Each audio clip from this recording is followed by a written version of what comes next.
I think two of the biggest issues, I'll say issue instead of challenge, is that especially companies from the Baltic have a bit of trouble with communicating that they're thinking very big, with the capital B, right? Billions. So even if you are extremely early stage, show in the investor's mind that you are capable of getting to unicorn level.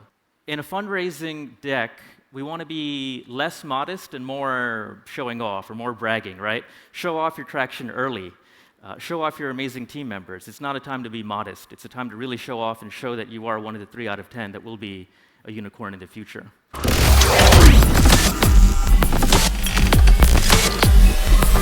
dive into lessons from fundraising school, and I think both of the speakers need very little introduction. Both of them are 500 startups alumni, and this discussion will be something I personally have been looking forward to. So let's welcome on the stage Raymond Skulberg, CEO and founder of BADideas.fund. As well as Mr. Ghante, the timely VC partner, specialist in business development, growth tactics, and go-to-market execution. Welcome to the stage. So, round of applause.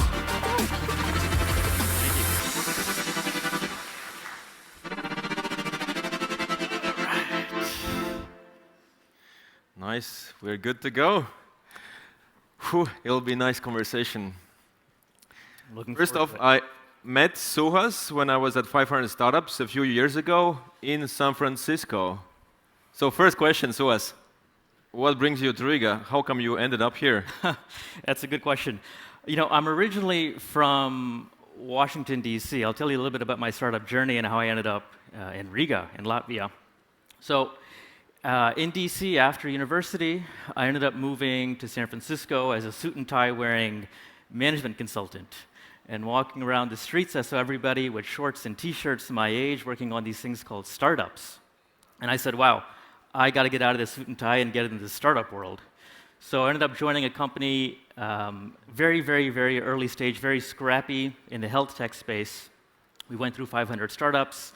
And then a few years later, it's become a multi-unicorn. So I saw this hyper growth, this exponential growth, and I was addicted. I couldn't go back to suit and tie wearing consulting work anymore. And so I started my own company very soon after that and went through 500 startups again, which is where we met, I think in 2017. And in that company, we raised money, we went out to market. Unfortunately, we failed in about 18 months to 2 years. We made pretty much every single mistake you can make in an early stage startup we made. But I should take that back. You know, a mistake is not a mistake unless you make it twice. The first time you have to learn from it. It's a lesson. So I like to say I learned the most lessons from those 2 years building that company. And anyway, after that, I just did more and more operations roles and marketing, sales, etc. And one day, a very close friend of mine calls me and says, hey, we got into this thing called Y Combinator. We're doing a home-cooked food startup.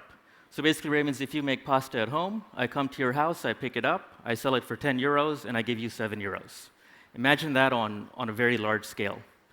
So we went through that program. I ended up sleeping on the couch of the founder's apartment for about 3 or 4 months during YC.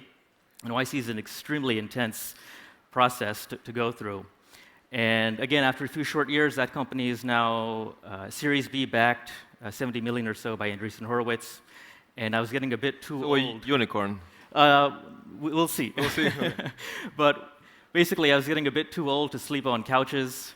And I started doing advisory work, consulting work with mostly European consulates from Spain, Switzerland, Denmark, and San Francisco that want to bring companies from those countries to the Valley for funding, for market expansion, etc.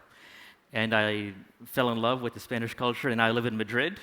And we're working together on many, many different projects, and hence, I'm in Riga. Nice. So how I was so lucky to have you come join a project we were building, and you were closer geographically, time zone-wise. With BADideas, it was the second year in operations, and we were looking at thousands and hundreds of decks, and we saw a pattern. The decks could be better, the communication that founders did was better, so that investors, as us, as anyone else, could make it easier for them to dissect in seconds, okay, what is that startup about? Give us the gist, give us the essence, and I thought that's a good value to add. So we as a team, we decided we would do a fundraising school, and it was epic. It was such a success. We had 80 teams apply, many from Latvia, but many also from all over rest of Europe. We had 40 investors that we managed to do speed dating with them that had command over 700 million in investable money. And Suhas was leading that program content-wise. He was teaching all of the lessons you were actually and mistakes you were making, as well as on one-on-one coaching startups. So we'll want to deep dive into what kind of things were you seeing there? What kind of lessons did you see you had to give? But also, what did you learn about this region, about the startups here, about the teams? Yeah, that's an excellent point. I know there's many alumni from fundraising school in the audience, so hello and thanks for joining us. I think the biggest takeaway is that after being in Silicon Valley for 8 years and having lived in Europe for about 3 years now, I can tell you with confidence and experience that Silicon Valley is a mindset. It's not a location, right? Sure, there's VCs, there's lots of ecosystem partners, et cetera, in the Valley, but the way we do things, the way we scale, the way we grow, and the culture, I think it's something you can bring to Riga or Tallinn or Madrid or wherever. It's something that's not monopolized by geography, right? So just going and helping so many companies and startups in fundraising school, I think two of the biggest issues, I'll say issue instead of challenge, is that especially companies from the Baltic have a bit of trouble with communicating that they're thinking very big, with the capital B, right? Billions. So many in the school were very early stage. They had just started maybe a few months ago, very little traction, and you need to imagine when you're asking for money from an investor, they'll make 10 investments. If they're really lucky, maybe 1 or 2 will go to unicorn level or very large. If they're extremely lucky, maybe 3, right? The other 7 will go to basically 0. So we need to prove as a founder that you are one of those 3 that'll reach that unicorn status or beyond, right? So even if you are extremely early stage, show in the investor's mind that you are capable of getting to unicorn level and being one of the 3. I think that's sort of a mindset learning, at least I want to bring to the region. And the other one, and I'm curious to get your take on this now that you're back in Riga from 500 startups, is in a fundraising deck, we want to be less modest and more showing off or more bragging, right? Show off your traction early. Show off your amazing team members. It's not a time to be modest. It's a time to really show off and show that you are one of the 3 out of 10 that will be a unicorn in the future. So I'm also curious to get your take. You're quite unique in this regard, having spent time in the Valley, now back in Riga. How has your mindset shifted after being in the Valley and coming back to Europe? Well, one thing that comes to mind, my deck when I was raising for my first round is shit. I still can't look at it. How embarrassed I am about it. But it took quite some beating into me to actually get it to a decent level, to a good level, and that was what I loved at 500 Startups. Every week we were grilling each other, and investors were grilling us before we demo day, and both how you tell the story, but more importantly, that the vision that you have in you and all of the questions that an investor has in the right order, you tell it in a really simple, like to a 7-year-old or a 15-year-old, and they understand. But one thing that comes to mind, I landed in the San Francisco airport. I came out of the airport and I felt like I don't belong here. They must have made a mistake. And what am I here doing all of these cool global startups? They're doing really big things. So that I felt a bit of imposter syndrome. And the lesson learned I got after week, just grinding it through, coming in first in, last out of the day, checking out, and It was hard work, but I saw the other teams were not as hardworking. I mean, those that are actually US teams. Right. So that those that came in from abroad, just as hardworking. And we from the Baltics, we had Estonian team, Latvian team, and I knew the work ethic of Printify co-founders, artists who helped me also to get actually into 500 startups. It's a big grind, and we have that, I think, in this region, the grind. But what we lack is that, brevity and clarity to communicate really bold vision from day one. That's an excellent segue to what I was just going to say, which is, the best companies don't get funded, right? The best communicated companies get funded. So the importance of communication, of brevity, right, of speaking clearly and succinctly, I think is crucial. I'd rather have a company that basically has a really ugly pitch deck but an amazing story versus a really pretty pitch deck and a terrible story, right? The importance of communication is paramount. Yeah. Well, maybe let's switch gears. Let's make it more practical. I'm sure the fundraising school, we had, what was it, 6 weeks? Yep. 6 weeks of intense work with the teams. I'm sure you were sharing all your wisdom and practical like things and suggestions what they should do. So what were those practical things that the audience here can take home? Well, I think from what I remember, there's maybe about 3 quick fixes that any founder in the room can make, especially if you're in your fundraising journey right now or you will raise later in the year. First off, the most important is to just fix the storyline, right? And what I mean by that is, Raymond says, I love food, especially I love sandwiches, but do you know my favorite sandwich? Shit sandwich? Traction sandwich. So it's a line I've been saying over and over again for many founders I work with. The traction sandwich way of telling a story is basically everybody has the same 10 slides, right? All of you do. But slide 2 or slide 3, show a bit of traction. Show me your GMV, show me your ARR, show me how amazing your CTO is with 2 PhDs, whatever, right? Show me something impressive. Then you have the sandwich, the usual problem, solution, market, the usual stuff that everybody has. At the very end, slide 8, slide 9, show me one more piece of traction, right? Show me GMV, show me partners, whatever you want. But traction up front, traction at the end, sandwich in the middle, right? That will captivate more of the investor's attention. You probably get at least 10, 20 decks a week. Maybe only 1 or 2 are memorable. But at least this will be memorable for the investor. So you can fix that quickly and easily. And it's something I strongly recommend using as a way of talking about your company. That's very, very, very simple. So just like giving feedback, you do it also through sandwich. Yeah. Good feedback, shitty. Yeah. Like what you need to improve and good feedback again. Okay. Exactly. There's 2 other quick things I'll just share because I just want to be as impactful as possible and useful. The other is the importance of a one-liner, especially in conferences like this when you'll meet so many investors in the elevator or just walking on the streets here. If you can talk about your company very clearly in just one line that takes 10 seconds to say, that'll take you way further than a really, really, really pretty pitch deck, right? If you have just an hour to spend, fix your one-liner. Don't make your pitch deck prettier. Well, easier said than done. One-liner, like, you can surely come up with one line how to describe your business, but what does it's only one line, it's what so many words in it. What kind of words should we use? What elements should be included there? What do you want to capture there? Well, luckily, there's a framework that I recommend. It's called Startup Mad Libs. You can just Google it. But basically, it's Startup Mad Libs. Mad Libs, exactly.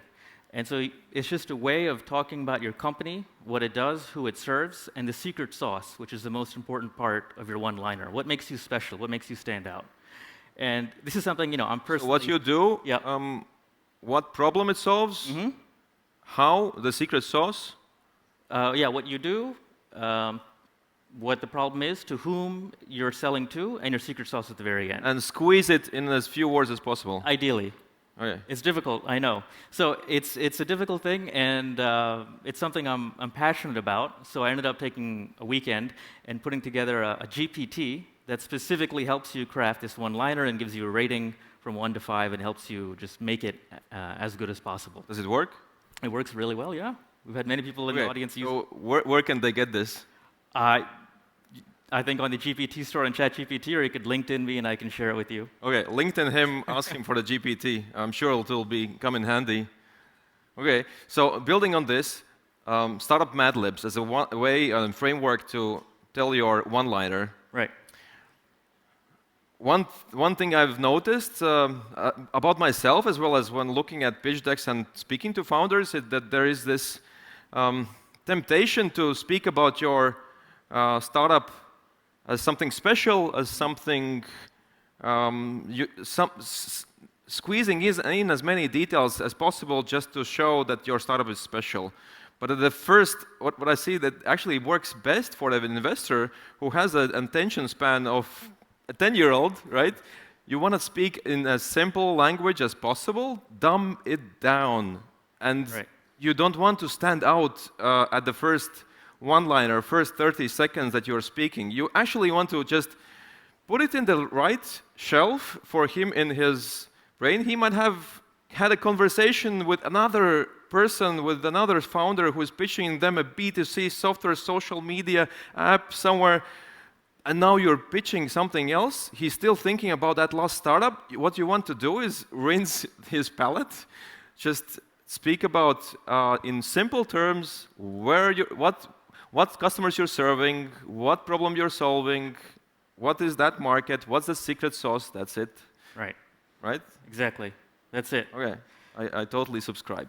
Okay, so that we've covered 2 practical tips. What's next? There's one. I promised 3. This is a bit controversial, so you don't have to do this if you don't want to. But in most of the decks I get, I'd say the vast majority, the most useless slide I've seen is the TAM, SAM, SOM. Everybody seems to have it these days, and especially if you have some traction, So market slide. Yeah, the market slide. How big the TAM is, it's, I don't know, 5 trillion or something, but nobody really cares about that at the end of the day. As an investor, we care how you're going to get 1% of that 5 trillion TAM, as an example. So my recommendation is get rid of your TAM, your market size slide. Get rid of it. Just get rid of, put it in the appendix if you really want, but just have a slide that shows GTM, go-to-market execution, right? How you're going to tackle and do the sales to get that 1% of the TAM through partnerships, through distribution channels, etc. These days, with everybody doing a startup, it's distribution over product, right? I'll take a crappy product that has amazing distribution over the other way around.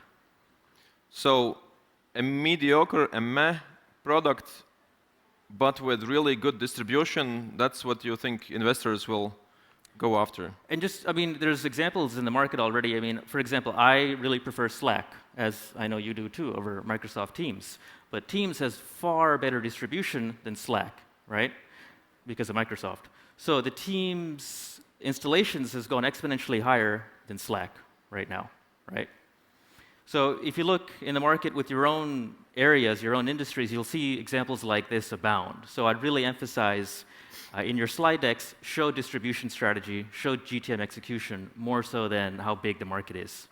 Well, is it just a slide that needs to be fixed, or did you see from the 80 teams you worked with that this is something that they need to go back to the drawing board, do homework on their distribution or the go-to-market strategy, and actually then put it back into the slides? Yeah, this is not easy. I make it sound like a quick slide you can just fix in 5 minutes, but it's something that requires some deep thought, and I'm going to tie it into something I really want to talk about, which is a lot of people in the room are fundraising just for the sake of fundraising, right? Just because they want to start up, they want to go and get VC money and sort of grow this company.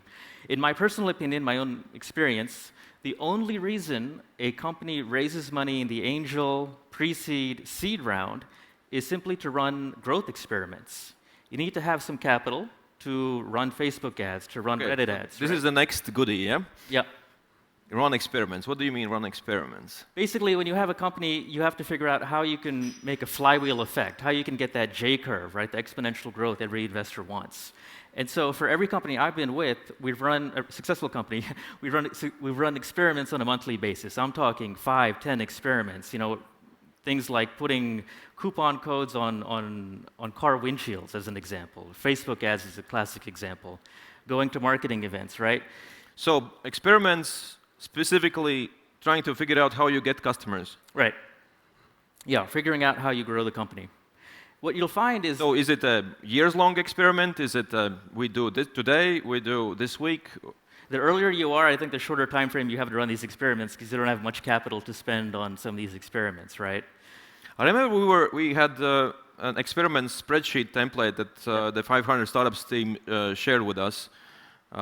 It went something like, every line is a new experiment that you run. You basically create a backlog of ideas, and then to decide which of those experiments do you actually start working with, you prioritize them based on, I remember, 3 criteria: how big of an impact you think it will make, how easy or hard it will be to execute on that, and how confident are you that it will actually work. Have you applied that, or that's one of those lessons you... Yeah, I made a slight modification to that template, and Oh, yeah? I have my own that has a pain score, because many of these experiments cause you a lot of pain, either financially or with a lot of your time. You have to go running around parking lots and putting coupon codes on car windshields. These are all real things that I've done. You've done it. Yeah, it's worked. Did it work? Yeah, we got a fine for littering, but it still worked. But anyway, what I recommend is running these experiments, right? Do as many as you can. And after about 3 or 4 months of experimentation, you'll realize there's only 2 or 3 that work really well for you. And in every company I've been with, those 2 or 3 have been very different. There's no way to figure out which one will work for you without you going out there and trying it, right? Okay, so running experiments is essential for building a startup. That's what you're saying, right? Yep. Okay, but this topic is about fundraising. Do you communicate that to your investors? If you do, then how? Absolutely. Yeah, that's a crucial portion of Q&A with investors. They want to see what you've done so far, especially if you're very early stage, right? They want to know you have this growth mindset of experimentation. And just fast forwarding a little bit, if you guys are Series A or Series B fundraising, what you need to do then is to show, I've done all these experiments, I found these 4 or 5 over the last 2 years that work really well. Now give me 10 million, 15 million, whatever it is, so I can put more fuel onto the fire and really hypergrow, right? That's what the larger rounds are really for, is to really put more money into these things that work. But the first couple of years, you got to figure out what works, right? There's no way to know unless you go out there and run experiments. Okay, so we've got traction, sandwich, one-liner through Mad Libs, lose your thumb slide and instead replace with GTM. Run experiments. Exactly. Anything else? I think that's a lot of homework for everybody in the audience. Okay. Was you add anything else? I want to add one, maybe, and I want you to challenge whether that satisfies rank number 5. I had when I was raising my first round, I approached some. I think there was a conference in Vilnius. Login. I approached I had a speed dating with a dozen or so investors. Pretty much all of them said your startup is shit, idea is shit, and I took it at heart. I went back totally devastated. One thing I did was I went to do fundraising with those shitty slides that I can't look at. But also with, I think, maybe a month or 2 in my runway left. I don't know if that's a good idea or not, but when I remember at 500 Startups, the fundamentals that we learned were actually fundraising is a learned skill. It's not a talent. Right. And the way to reduce that anxiety and stress associated with pulling you out of the business and having you to wear 2 hats, both fundraising as well as running the business and growing it, is just running it as a sales process. Think of it as landing your customers in a sustainable way, one after another. You have a funnel. You don't treat your investor conversations as something special, but actually, most likely it's going to be a no. But the more conversations you have, the more you are fine. Yeah, you're not for me. That's fine. And in fact, one of the very practical things was do 4 weeks of prep. Yeah. Don't do calls with investors then, and then do 4 weeks of actual calls or meetings with investors. And on top of that, rank those, organize those investor calls week by week. Shitty angels first week, good angels second week, shitty VCs third week, and good VCs fourth week. Yeah. Remember that? Sorry? There are no shitty angels. Do you agree, Suhas? Well, more or less. I'll tell you one thing, though. I think you captured the essence of fundraising, which is it's all about momentum, right? Momentum. That's probably the biggest takeaway that everybody in the audience should have on the fundraising process. You have to have momentum. Don't drag this out for 6 months, 9 months. Keep it to a 2 to 3 month process maximum with at least a month or so of preparation, right? That's why you're going after the angels than the VCs, right? There's a momentum, there's a process for this. What do you do with your investor calls you and says, hey, I'm interested, let's meet, and they say, wow, this is amazing. Let's take this forward conversation. What do? You just you run a fundraising process, or you hope for that term sheet? I mean, ideally what I would do is essentially you want to gather as many angel checks as you can early on. And then you approach the bigger VCs and say, look, I've got a third of my round already subscribed from all these angels. Can you please fill out the round, lead it, and we'll be done quickly, right? I already have this much momentum. And you simply are looking for a hole to fill in where already a third of it is filled with angels or other quick checks, right? And I really do like angels because they're much faster and much quicker at writing these checks. It's not as large, but it's at least something, right? To at least get you initial momentum. That's the most important part of the fundraising process. Okay, good. So does that deserve a number 5 place in the tips? Let's put it on there, yeah. Okay, good. Let's put it let's switch gears. Pitch deck teardown. Every time I meet a startup, what I try to do is send them Suhas' way, have Suhas in 15 minutes tear down their deck, tear down their pitch, and even reverse pitch back to the founder. You love doing this. You are fantastic at it. You even have this process where you take a deck, redline it, send it back to the founder with specific things, specific copy, specific element, and why you actually need to make those changes. Tell me your thought process, what goes through your mind when you are reading a deck or listening to a pitch, as well as what are those top 3 things that you see need to be fixed beyond those 5 practical. You know, I think it's a bit of an illness. I've been doing this for a few years, and people would send me their decks, and without even asking, I would just redline it and just send it back to them and say, look, just fix this, and then let's talk. I can't look at this. So this is just something that I think you and I both realize this needs to be out in the market, productized. So maybe we can announce it here. Is a new service that we're calling BADideas, right? BADideas.fund.